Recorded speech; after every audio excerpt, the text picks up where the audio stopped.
Hey guys, welcome back to D D vlogs. ಇವತ್ತು ನಾನು ಮಾಡ್ತಾ ಇರುವ ರೆಸಿಪಿ ಬೆಂಡೆಕಾಯಿ ಪಲ್ಯ. ಬೆಂಡೆಕಾಯಿ ಅಂದರೆ ತುಂಬ ಜನಕ್ಕೆ ಇಷ್ಟ ಆಗಲ್ಲ, ಬಿಕಾಸ್ ಅದು ತುಂಬ ಸ್ಟಿಕ್ಕಿಯಾಗಿರುತ್ತೆ. ಅದರಿಂದ ಯಾರೂ ಜಾಸ್ತಿ ಯೂಸ್ ಮಾಡೋದಿಲ್ಲ. ಬಟ್ ಇದರಲ್ಲಿ ತುಂಬ ಹೆಲ್ತ್ ಬೆನಿಫಿಟ್ಸ್ ಇದ್ದಾವೆ. ವೀಕ್ಲಿ ಒನ್ಸ್ ಆದರೂ ಬೆಂಡೆಕಾಯಿನ ನಿಮ್ಮ ಫುಡ್ನಲ್ಲಿ ಯೂಸ್ ಮಾಡಿ. ಬೆಂಡೆಕಾಯನ್ನು ಚೆನ್ನಾಗಿ ವಾಶ್ ಮಾಡಿ ಚಾಪ್ ಮಾಡಿ ಇಟ್ಕೊಳ್ಳಿ. ಒಂದು ಪಾತ್ರೆ ಬಿಸಿ ಆದಮೇಲೆ ಪಾತ್ರೆಗೆ ಎಣ್ಣೆ ಹಾಕಿ ಕಾದ್ಮೇಲೆ ಚಾಪ್ ಮಾಡಿದ ಬೆಂಡೆಕಾಯಿ ಎಲ್ಲವನ್ನು ಹಾಕಿ ಸ್ವಲ್ಪ ಕಲರ್ ಚೇಂಜ್ ಆಗೋವರೆಗೂ ಚೆನ್ನಾಗಿ ಫ್ರೈ ಮಾಡ್ಕೊಳ್ಳಿ. ನಂತರ ನಾನು ಇಲ್ಲಿ ಹಾಫ್ ಲೆಮನನ್ನು ಸೀಡ್ಸ್ ತೆಗೆದು ಜ್ಯೂಸನ್ನು ಹಿಂಡಿ ಸ್ವಲ್ಪ ಫ್ರೈ ಮಾಡ್ತಾಯಿದ್ದೀನಿ. ಲೆಮನ್ ಹಾಕಿ ಚೆನ್ನಾಗಿ ಫ್ರೈ ಮಾಡಿದರೆ ಸ್ವಲ್ಪ ಕೂಡ ಸ್ಟಿಕಿನೆಸ್ ಇಲ್ಲದೆ ಬೆಂಡೆಕಾಯಿ ರೆಡಿ ಆಗಿಬಿಡುತ್ತೆ.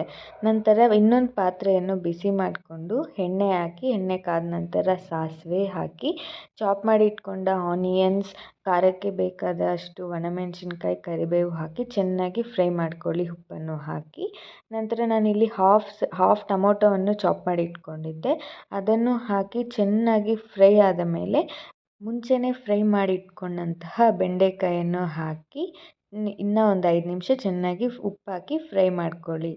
ಒಂದು 10 ಮಿನಿಟ್ಸ್ ಕುಕ್ ಆಗಲಿ ಅಷ್ಟೇ. ತುಂಬ ಸಿಂಪಲ್ ಆದ ಬೆಂಡೆಕಾಯಿ ಪಲ್ಯ ರೆಡಿ. ನೋಡ್ತಾ ಇದ್ದರೆ ಗೊತ್ತಾಗುತ್ತಲ್ವ, ಒಂಚೂರು ಸ್ಟಿಕಿನೆಸ್ ಇಲ್ಲದೆ ರೆಡಿಯಾಗಿದೆ. ಸೊ ಎಲ್ಲರೂ ವೀಕ್ಲಿ ಒನ್ಸ್ ಆದರೂ ಬೆಂಡೆಕಾಯನ್ನು ತಿನ್ನಿ. It's very healthy. Thanks for watching.